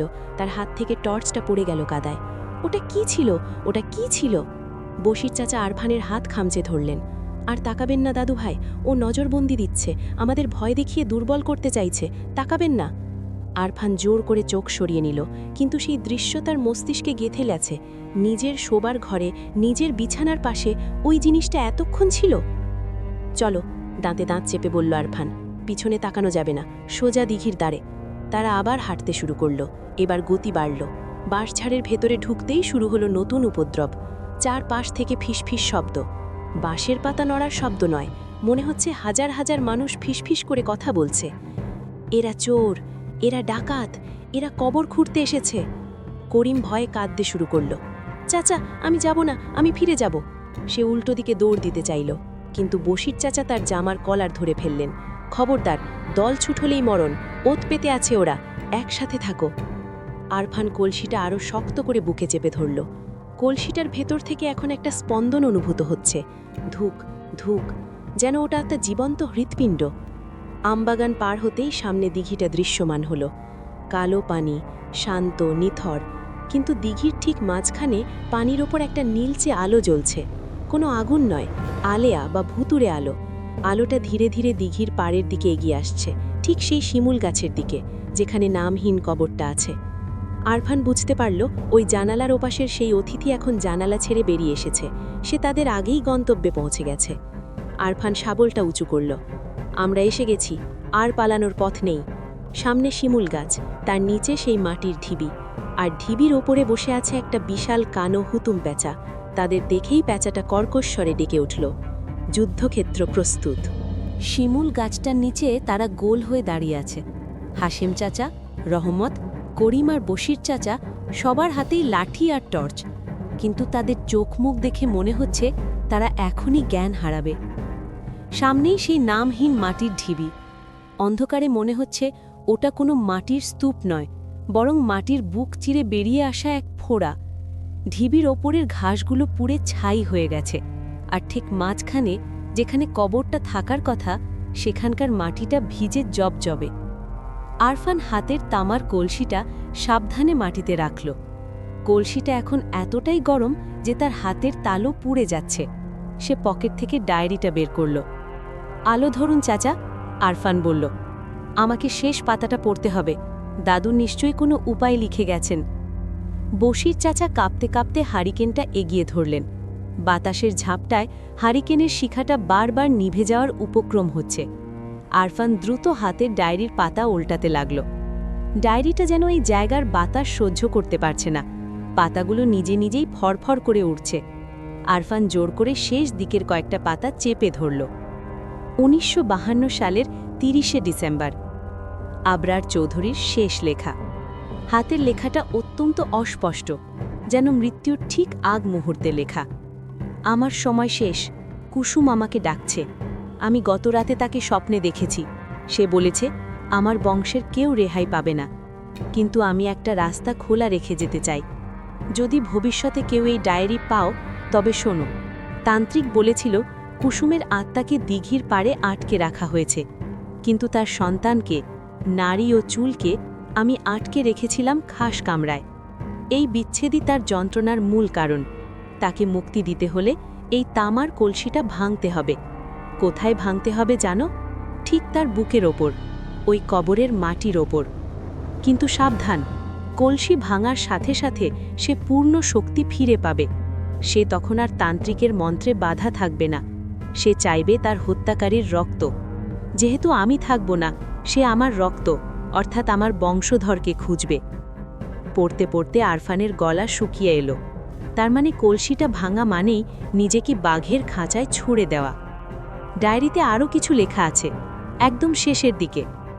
মুক্তি দিতে হলে রক্তবন্ধন ছিঁড়তে হবে। কলসি ভাঙার পর 1 মুহূর্ত সময় পাবে। সেই মুহূর্তের মধ্যে পবিত্র আগুনের ছাই ছিটিয়ে দিতে হবে কবরের ওপর, নতবা সে উঠে আসবে।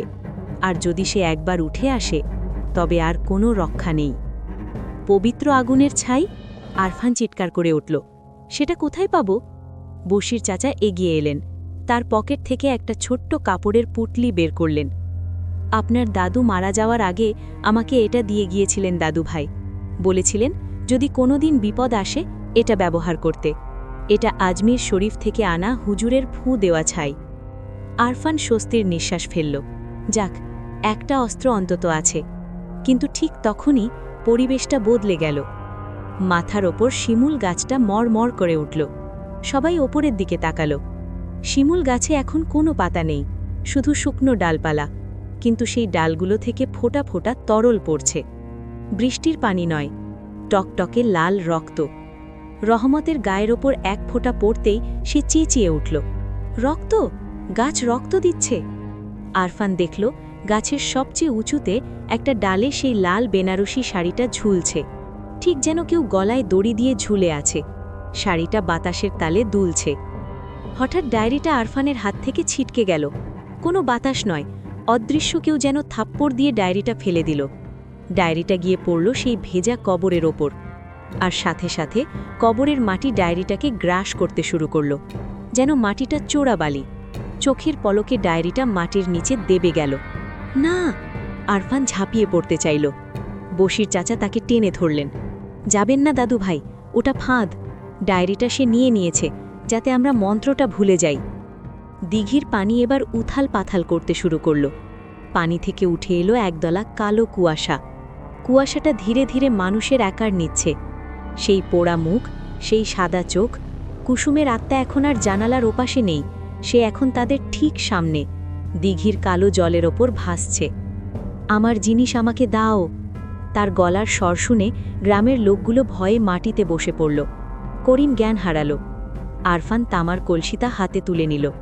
কলসিটা এখন আগুনের গোলার মতো গরম।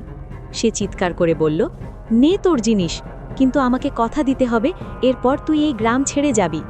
ছায়াটা হাসল, সেই হাড় হিম করা হাসি। শর্ত আমি দেব আরফান, তুই নয়। কলসিটা ভাঙ, তোর রক্ত দিয়েই আজ উৎসব হবে। আরফান বুঝল কথা বলে লাভ নেই, যা করার এখনই করতে হবে। সে কলসিটা মাথার ওপর তুলল। বশির চাচা ছাইয়ের পুটলিটা হাতে নিয়ে প্রস্তুত হলেন। বিসমিল্লাহ বলে আরফান কলসিটা সজোরে আছাড় মারল সেই মাটির ঢিবির ওপর। ঝানঝান, তামার কলসিটা ফেটে চৌচির হয়ে গেল। ভেতর থেকে বেরিয়ে এলো দলা পাকানো কালো চুল আর শুকিয়ে যাওয়া নাড়ি ভুঁড়ি। আর সাথে সাথেই ঘটে গেল বিস্ফোরণ। কোনো আগুনের বিস্ফোরণ নয়, শব্দের বিস্ফোরণ। মাটি ফুঁড়ে উঠে এলো দুটো হাত, পচা গলিত মাংসের হাত। সেই হাত দুটো খপ করে ধরল আরফানের পা। বশির চাচা, ছাই, ছাই ছিটাও! আরফান চিৎকার করল। সে পুড়ে যাচ্ছে। মাটির নিচের শক্তি তাকে টেনে ভেতরে নিয়ে যেতে চাইছে, কিন্তু বশির চাচা নড়তে পারছেন না। তিনি দেখছেন শিমুল গাছ থেকে হাজার হাজার শেকড় নেমে এসে তাকে ঘিরে ধরেছে। লড়াই শুরু হয়ে গেছে। আরফানের কোমরের নিচ পর্যন্ত তখন মাটির নিচে। সেই পচা গলিত হাত দুটো তাকে অবিশ্বাস্য শক্তিতে নিচের দিকে টানছে। মনে হচ্ছে মাটির নিচে কোনো বিশাল দানব হাঁ করে আছে তাকে গিলে ফেলার জন্য। চাচা, বাঁচান! আরফান প্রাণপণে চিৎকার করল। তার হাতের আঙুলগুলো মাটিতে আঁচড় কাটছে, কিন্তু ভেজা মাটি তাকে কোনো অবলম্বন দিচ্ছে না। ওদিকে বশির চাচা শিমুল গাছের শেকড়ের জালের মধ্যে আটকা পড়ে আছেন। গাছটা যেন জীবন্ত, শেকড়গুলো সাপের মতো তার হাত পা পেঁচিয়ে ধরেছে। তিনি যত ছাড়ানোর চেষ্টা করছেন, বাঁধন ততই শক্ত হচ্ছে। দিঘির ওপর ভাসে থাকা কুসুমের ছায়াটা এখন আরফানের ঠিক মুখের সামনে নেমে এসেছে। তার কোটরগত সাদা চোখ দিয়ে আগুন ঝরছে। আমার সন্তানকে কেড়ে নিয়েছিলি, আজ আমি তোর বংশ শেষ করব। ছায়াটা তার হিমশীতল হাত বাড়ালো আরফানের গলার দিকে। না! বশির চাচা বাঘের মতো গর্জন করে উঠলেন। তার চোখের সামনে তার মুনিবের নাতি, এই বংশের শেষ প্রদীপ নিভে যাবে, এটা তিনি হতে দেবেন না। তিনি শরীরের সমস্ত শক্তি দিয়ে একটা হ্যাঁচকা টান দিলেন। পটাশ! শেকড়ের বাঁধন ছিঁড়ল না, বরং বশির চাচার বাম হাতের হাড় মট করে ভেঙে গেল। যন্ত্রণায় তার চোখ দিয়ে পানি বেরিয়ে এলো, কিন্তু তিনি থামলেন না। ভাঙা হাতটা শরীরের থেকে ঝুলে রইল, কিন্তু ডান হাতটা মুক্ত হলো। ডান হাতে ধরা সেই আজমির শরীফের ছাইয়ের পুটলি। রহমত, হাশেম, ছোট কর্তাকে ধরো! বশির চাচা চিৎকার করলেন। ভয়ে জমে যাওয়া গ্রামবাসীরা সম্বিত ফিরে পেল। রহমত আর করিম দৌড়ে গিয়ে আরফানের দুই হাত ধরল। তারা তিনজন মিলে আরফানকে উপরে তোলার চেষ্টা করতে লাগল, কিন্তু মাটির নিচের শক্তি অনেক বেশি। বশির চাচা দৌড়ে এলেন কবরের কাছে। তার ভাঙা হাতটা শরীরের সাথে দোল খাচ্ছে, কিন্তু তিনি সেদিকে ভ্রুক্ষেপ করলেন না। তিনি ছাইয়ের পুটলিটা দাঁত দিয়ে ছেড়ে ফেললেন। পিশাচিনী!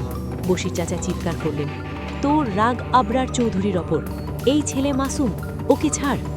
কুসুমের আত্মা বশিরের দিকে তাকালো। এক মুহূর্তের জন্য বাতাস থেমে গেল। তুই? কুসুমের গলায় এক অদ্ভুত ঘৃণা। তুই তো সেই রাকে দাঁড়িয়েছিলি, তুই গর্ত খুঁড়েছিলি, তুইও পাপী! বশির চাচা থমকে গেলেন। হ্যাঁ, তিনি পাপী। 1952 সালের সেই রাতে তিনি মুনিবের হুকুম পালন করেছিলেন। তিনি নিজের হাতে এই কবর খুঁড়েছিলেন। কুসুম যখন জীবন্ত অবস্থায় কাঁদছিল, তখন তিনি মুখে কুলু পেটেছিলেন। এত বছর ধরে তিনি এই বাড়ির কেয়ারটেকার হয়ে আসলে সেই পাপের পাহারাদারি করছেন। হ্যাঁ, আমি পাপী। বশির চাচার চোখ দিয়ে পানি গড়ালো। তাই রক্তের ঋণ আমিই শোধ করব। বশির চাচা ছাইটুকু আরফানের গায়ের ওপর ছিটিয়ে দিলেন না। তিনি ছাইটা ছিটিয়ে দিলেন সেই গর্তের ভেতর, যেখান থেকে হাতগুলো আরফানকে ধরে আছে। পবিত্র ছাই মাটির সংস্পর্শে আসতেই দাউ দাউ করে জ্বলে উঠল। কোনো আগুন ছাড়া নীল রঙের এক আলো জ্বলে উঠল। মাটির নিচ থেকে এক আকাশ ফাটানো আর্তনাদ শোনা গেল। হাতগুলো আরফানকে ছেড়ে দিয়ে ছটপট করতে লাগলো। তোলো, এক্ষুনি তোলো, বশির চাচা রহমতদের হুকুম দিলেন। রহমত আর করিম এক ঝটকায় আরফানকে গর্ত থেকে তুলে ফেলল। আরফান ছিটকে পড়ল দিঘির পাড়ের কাদার ওপর। সে হাঁপাচ্ছে, তার পায়ে নখের গভীর আঁচড়, রক্ত পড়ছে। কিন্তু গর্তটা বন্ধ হলো না, বরং গর্তটা আরও বড় হলো। মাটির নিচ থেকে এক ঘূর্ণি পাক সৃষ্টি হলো। মনে হলো পৃথিবীটা ওই জায়গায় ধসে যাচ্ছে। কুসুমের আত্মা এখন আরফানের দিকে নয়, বশির চাচার দিকে তাকিয়ে আছে। কাউকে না কাউকে তো আসতেই হবে। বশির চাচা আরফানের দিকে তাকালেন। তার মুখে এক অদ্ভুত প্রশান্তি। ম্লান হাসলেন তিনি। পালান ছোট কর্তা, আর কখনো এই গ্রামে আসবেন না। আপনার দাদুর পাপের কাফফারা আজ আদায় হলো। কিছু বোঝার আগেই বশির চাচা ঝাঁপ দিলেন। না, ঝাঁপ দিলেন বললে ভুল হবে। মনে হলো অদৃশ্য কোনো শক্তি তাকে চুম্বকের মতো টেনে নিল সেই গর্তের মুখে। চাচা! আরফান চিৎকার করে উঠতে চাইল, কিন্তু বশির চাচা গর্তের কিনারে দাঁড়িয়ে নিজেই নিজেকে সঁপে দিলেন। নে, আমার রক্ত নে, শান্ত হ। পর মুহূর্তেই মাটি ধসে পড়ল। বশির চাচা তলাইয়ে গেলেন সেই নামহীন কবরের অন্ধকারে। তার আর্তনাদ শোনা গেল না, শুধু শোনা গেল মাটির নিচে চাপা পড়া এক ভারী নিঃশ্বাসের শব্দ। ধূপ। মুহূর্তের মধ্যে গর্তটা ভরাট হয়ে গেল। দিঘির জল শান্ত হয়ে গেল। শিমুল গাছের ডাল থেকে রক্ত পড়া বন্ধ হলো। বাতাসের শোঁ শোঁ শব্দ থেমে গিয়ে নেমে এলো পিন পতন নিস্তব্ধতা। যেখানে একটু আগেও একটা হাঁ করা গর্ত ছিল, সেখানে এখন শুধু সমতল ভেজা মাটি। আর সেই মাটির ওপর পড়ে আছে বশির চাচার হাতের সেই ভাঙা হ্যারিকেনটা। ভোরের আজান ভেসে এলো দূর কোনো মসজিদ থেকে। আল্লাহু আকবার, আল্লাহু আকবার। অন্ধকার কেটে পূব আকাশে আলোর রেখা দেখা দিল। পাপের অবসান হয়েছে, রক্তের ঋণ শোধ হয়েছে, কিন্তু তার মূল্যটা বড্ড ভারী। বশির চাচা মাটির নিচে তলিয়ে যাওয়ার পর প্রথম কয়েক মিনিট শুধুই নিস্তব্ধতা। ভোরের আলো ফুটতে শুরু করেছে, কিন্তু দিঘির পাড়ের বাতাস তখনও ভারী। আরফান কাদার উপর হাঁটু গেড়ে বসে আছে। তার চোখের সামনে সেই সমতল মাটি, যেখানে একটু আগেও একটা মানুষ দাঁড়িয়েছিল। কোনো চিহ্ন নেই, মাটির ওপর কোনো ফাটল নেই, কোনো গর্ত নেই। যেন মাটি জাদু মন্ত্রে জোড়া লেগে গেছে। শুধু পড়ে আছে বশির চাচার হাত থেকে ছিটকে পড়া সেই ভাঙ্গা লণ্ঠনটা। চাচা! আরফানের গলা দিয়ে স্বর বেরোচ্ছে না। সে হাত দিয়ে মাটি আঁচড়াতে শুরু করল। ফিরে এসো, তুমি কেন করলে এটা? রহমত আর করিম তাকে টেনে তোলার চেষ্টা করল। আর না ভাইজান, সব শেষ। উনি নিজেকে দিয়ে আমাদের বাঁচিয়ে গেছেন। ঠিক তখনই ঘটনাটা ঘটল। দিঘির শান্ত পানি হঠাৎ টকবক করে ফুটতে শুরু করল, যেন নিচ থেকে আগ্নেয়গিরি জেগে উঠেছে। আর সেই পানির নিচ থেকে বুদবুদের মতো উঠে আসতে লাগলো কালো ধোঁয়া। বাতাস কাঁপিয়ে শুরু হলো সেই শব্দ। এতদিন যে কান্নাটা ছিল ফুঁপিয়ে ফুঁপিয়ে কাঁদার শব্দ, যা রাতের অন্ধকারে ফিসফিস করে শোনা যেত, তা আজ রূপ নিল এক আকাশ ফাটানো চিৎকারে। আহ! চিৎকারটা মানুষের গলার স্বর বলে মনে হলো না। মনে হলো ৭০ বছর ধরে জমানো হাজারো টন বারুদ একসাথে বিস্ফোরিত হলো। সেই চিৎকারে দিঘির পাড়ের পুরনো শিমুল গাছটা মড়মড় করে উঠল। গাছের শুকনো ডালপালাগুলো ঝুরঝুর করে ভেঙে পড়তে লাগল, যেন কোনো অদৃশ্য শক্তি গাছটাকে ভেতর থেকে দুমড়ে মুচড়ে দিচ্ছে। গ্রামের মানুষগুলো কানে হাত দিয়ে মাটিতে শুয়ে পড়ল। শব্দটা কানের পর্দা ছিঁড়ে ফেলার মতো তীক্ষ্ণ। এই চিৎকার যন্ত্রণার নয়, এই চিৎকার আক্রোশেরও নয়, এই চিৎকার মুক্তির। দীর্ঘদিনের বন্দিত্ব থেকে বেরিয়ে আসার সময় শিকল ছেঁড়ার যে বিকট শব্দ হয়, এ যেন সেই শব্দ। আরফান দেখল দিঘির ওপর ভাসমান সেই কালো ধোঁয়াটা, কুসুমের সেই ছায়াটা ঘূর্ণিপাকের মতো ঘুরতে ঘুরতে আকাশের দিকে উঠে যাচ্ছে। ছায়াটার আকার পরিবর্তন হচ্ছে। এখন আর তাকে ভয়ঙ্কর পচা গলা নারীর মতো দেখাচ্ছে না। ধোঁয়ার আস্তরণ সরে গিয়ে এক মুহূর্তের জন্য সেখানে ফুটে উঠল এক সাধারণ নারীর অবয়ব। তার কোলে সদ্যজাত এক শিশু। ছায়াটা ধীরে ধীরে মিলিয়ে যাচ্ছে ভোরের আকাশের আলোয়। যাওয়ার আগে শেষবারের মতো একটা ঝটকা দিয়ে গেল বাতাস। ঝনঝন। আরফানের হাতের কাছে পড়ে থাকা বশির চাচার লণ্ঠনটার কাঁচ চূর্ণ বিচূর্ণ হয়ে গেল। তারপর সব শান্ত। চিৎকারটা থেমে যাওয়ার পর যে নীরবতা নামল তা আগের নীরবতার চেয়ে আলাদা। এই নীরবতায় ভয় নেই, ভার নেই, আছে এক অদ্ভুত প্রশান্তি। দিঘির পানি স্থির হয়ে গেছে। শিমুল গাছটা এখন সম্পূর্ণ ন্যাড়া, যেন ওটার প্রাণ শক্তি শুষে নেওয়া হয়েছে। আর নামহীন সেই মাটির ঢিবিটা, আরফান দেখল ঢিবিটা ধসে গিয়ে মাটির সাথে মিশে গেছে। এখন আর ওটাকে কবর বলে মনে হচ্ছে না, ওটা এখন শুধুই এক টুকরো জমি। সূর্যের প্রথম আলো এসে পড়ল দিঘির জলে। পাখির ডাক শোনা গেল। এতক্ষণ যারা ভয়ে কুঁকড়ে ছিল সেই পাখিরা এখন শিমুল গাছের ডালে এসে বসছে। আরফান উঠে দাঁড়ালো, তার শরীর টলছে। সে ভাঙা লণ্ঠনটা হাতে তুলে নিল। মুক্তি, বিড়বিড় করে বলল সে। সে মুক্তি পেয়েছে, কিন্তু তার মূল্য দিতে হলো আমার বশির চাচাকে। হাশেম চাচা এগিয়ে এলেন। তিনি বয়স্ক মানুষ, অনেক দেখেছেন। আরফানের কাঁধে হাত রাখলেন। কাঁদবেন না বাবা, বশির সারা জীবন এই পাপের বোঝা টেনেছে। আজ সে সেই বোঝা নামিয়ে দিয়ে গেল। সে শান্তিতেই আছে। দেখুন, হাশেম চাচা আঙুল দিয়ে মাটির দিকে ইশারা করলেন। যেখানে বশির চাচা তলিয়ে গিয়েছিলেন সেই জায়গার মাটিতে একটা ছোট্ট বুনো ফুল ফুটে আছে। বেগুনি রঙের ফুল, ভোরের শিশির জমে আছে তার ওপর। গতকালও এখানে শুধু পোড়া ঘাস ছিল। আরফান চোখের পানি মুছল। সে বুঝতে পারল চৌধুরী বাড়ির অভিশাপ শেষ হয়েছে। কুসুমের কান্না আর শোনা যাবে না। কিন্তু এই রাতের স্মৃতি, এই চিৎকারের শব্দ আরফান কি কোনোদিন ভুলতে পারবে? সে বাড়িটার দিকে তাকালো। রোদের আলোয় ধুলোমাখা অট্টালিকাপাকে এখন আর রাক্ষসপুরী মনে হচ্ছে না।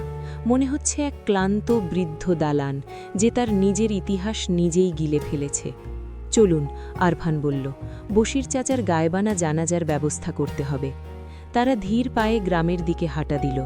পেছনে পড়ে রইল দিঘি, মরা শিমুল গাছ আর মাটির নিচে চাপা পড়া এক দীর্ঘশ্বাস। দুপুরের রোদ চড়া হতে শুরু করেছে। দিঘির পাড়ের ভেজা মাটি এখন শুকিয়ে শক্ত। গ্রামের মানুষজন সব কাজ ফেলে চৌধুরী বাড়ির পেছনের আম বাগানে জড়ো হয়েছে। খবর বাতাসের বেগে ছড়িয়ে পড়েছে। বশির মুন্সি নেই। তিনি চৌধুরী বাড়ির বিপদ নিজের ঘাড়ে নিয়ে মাটির নিচে তলিয়ে গেছেন। কেউ তার লাশ খোঁজার সাহস করেনি।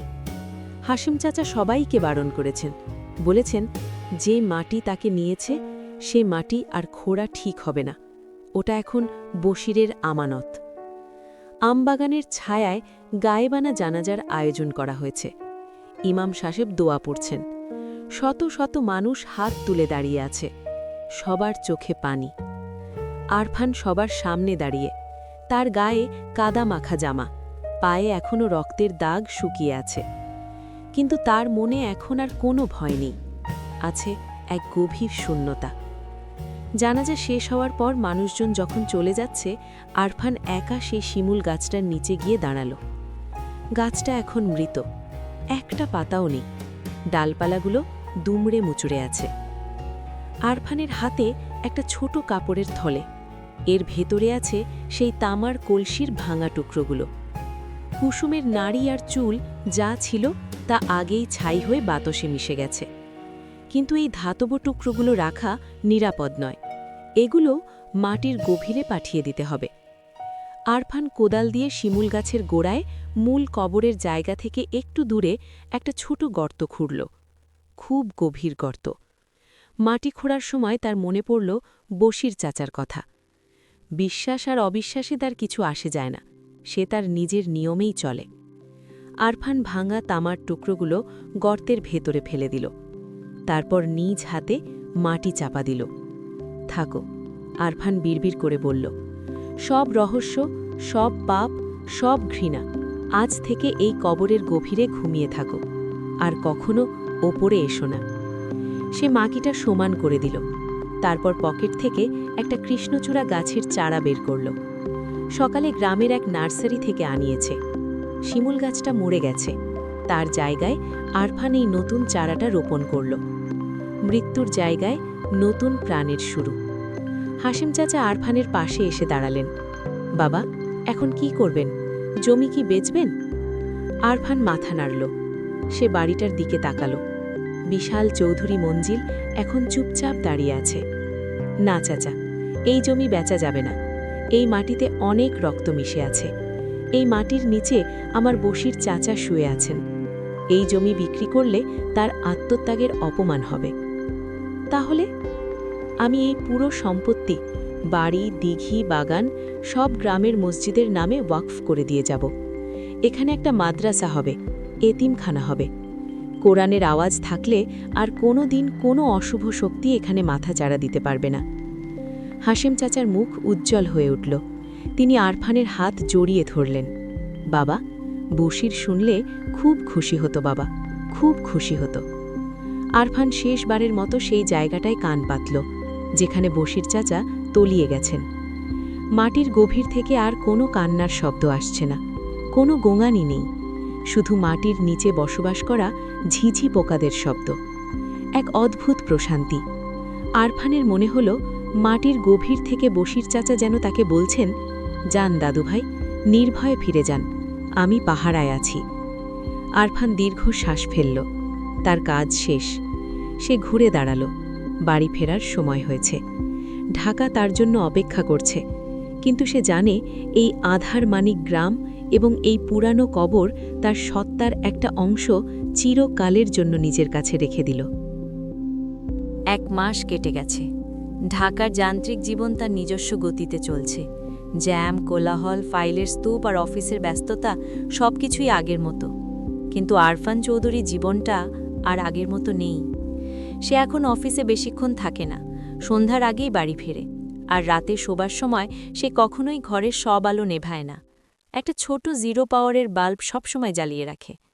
অন্ধকারকে সে আগে ভয় পেত না, কিন্তু এখন সে জানে অন্ধকারের একটা নিজস্ব ভাষা আছে। অন্ধকার কথা বলে। গতকালই উকিল নোটিশ পাঠিয়েছেন। আধার মানিক গ্রামের সেই বিশাল সম্পত্তি, দিঘি, আমবাগান সবকিছু আনুষ্ঠানিকভাবে এতিমখানা ট্রাস্টের নামে লিখে দেওয়া হয়েছে। গ্রামের মানুষ জানিয়েছে মাদ্রাসার কাজ শুরু হয়েছে।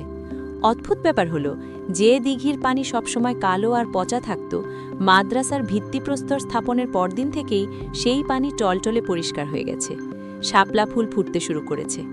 গ্রামের মানুষ বলে এটা অলৌকিক। আরফান জানে এটা অলৌকিক নয়, এটা হলো মুক্তি। মাটির নিচে চাপা পড়া সেই কান্না থামলে প্রকৃতি এভাবেই হাসে। টেবিলের ওপর রাখা কফির মগটা থেকে ধোঁয়া উঠছে। বাইরে ঝিরঝির করে বৃষ্টি হচ্ছে। ঠিক 1 মাস আগে সেই রাতের মতো বৃষ্টি। আরফান বারান্দায় গিয়ে দাঁড়ালো। 5 তলার বারান্দা, নিচে শহরের আলো। হঠাৎ তার নাকে একটা গন্ধ এলো। শহরের ধুলো আর ধোঁয়ার গন্ধ নয়, ভেজা মাটি আর শিমুল ফুলের গন্ধ। আরফান চমকে উঠল। এই গন্ধ তো এখানে থাকার কথা নয়। তার ফ্ল্যাটের আশেপাশে কোনো শিমুল গাছ নেই। সে দ্রুত ঘরে ফিরে এলো। বুকটা ধরফর করছে। তবে কি অভিশাপ শেষ হয়নি? তবে কি বশির চাচার আত্মত্যাগ বৃথা গেল? সে বাথরুমে গিয়ে আয়নার সামনে দাঁড়ালো। চোখে মুখে পানি দিল। শান্ত হও আরফান, সে নিজেকে বোঝালো। ওটা মনের ভুল, ট্রমা। ডাক্তার বলেছে কিছুদিন এমন হতে পারে। সে তোয়ালে দিয়ে মুখ মুছল। তোয়ালেটে রাখতে গিয়ে তার নজর গেল তার ডান হাতের কবজির দিকে। সেদিন দিঘির পাড়ে যখন তাকে মাটির নিচে টেনে নেওয়া হচ্ছিল, তখন তার হাতে আঁচড় লেগেছিল। সেই ক্ষত এখন শুকিয়ে গেছে। কিন্তু ক্ষতটা শুকিয়ে যে দাগ তৈরি হয়েছে, সেটা সাধারণ কোনো কাটা দাগ নয়। আরফান হাতটা চোখের কাছে তুলে আনল। দাগটা কবজি ঘিরে গোল হয়ে আছে, লালচে রঙের দাগ। যেন কোনো নারী তার হাতটা শক্ত করে ধরে রেখেছিল, আর সেই হাতের অলংকারের ছাপ চিরকালের জন্য আরফানের চামড়ায় গেঁথে গেছে। আরফান দাগটার উপর হাত বোলালো। কোনো ব্যথা নেই, কোনো জ্বালা নেই, কিন্তু দাগটা উষ্ণ। শরীরের বাকি অংশের চেয়ে এই জায়গাটুকু একটু বেশি গরম। হঠাৎ করেই আরফানের মনে পড়ে গেল বশির চাচার শেষ কথাগুলো। বিশ্বাস আর অবিশ্বাসে তার কিছু আসে যায় না, সে তার নিজের নিয়মেই চলে। কুসুম মুক্তি পেয়েছে, বশির চাচা মুক্তি পেয়েছেন, জমি মুক্তি পেয়েছে। কিন্তু আরফান, সে রক্ত দিয়ে ঋণ শোধ করেছে ঠিকই, কিন্তু রক্তের সম্পর্ক কি অত সহজে মুছে ফেলা যায়? ঠিক তখনই জানালার বাইরে বিদ্যুৎ চমকালো। আর সেই ক্ষণিকের আলোয় আরফান দেখল তার বারান্দার গ্রিলের ওপাশে একটা হুতুম প্যাঁচা বসে আছে। শহরের বুকে হুতুম প্যাঁচা। প্যাঁচাটা একবার ডাকল না, ডানা ঝাপটাল না, শুধু তার গোল গোল চোখ দিয়ে আরফানের দিকে তাকিয়ে রইল। আরফান হাসল। ভয়ের হাসি নয়, ক্লান্তির হাসি। সে বুঝতে পারল মুক্তির উপায় পালানো নয়, মুক্তির উপায় হল মেনে নেওয়া। সে জানে আমৃত্যু এই দাগ তার হাতে থাকবে, আর আমৃত্যু কেউ একজন ছায়ার মতো তার পাশে থাকবে। ক্ষতি করবে না হয়তো, কিন্তু মনে করিয়ে দেবে অতীত কখনো পুরোপুরি মরে না। আরফান লাইটটা নিভিয়ে দিল। আজ 1 মাস পর সে অন্ধকারে শোবে, কারণ সে জানে ঘরের ভেতরে সে একা নয়, এবং এই একাকিত্বহীনতাই তার নতুন জীবন। বাইরে বৃষ্টির শব্দ বাড়ছে, আর সেই শব্দের আড়ালে বহু দূর থেকে অথবা হয়তো খুব কাছ থেকেই একটা নূপুর বাজার শব্দ ভেসে এলো। রুনঝুন রুনঝুন। জানালার পর্দাটা সামান্য দুলে উঠল।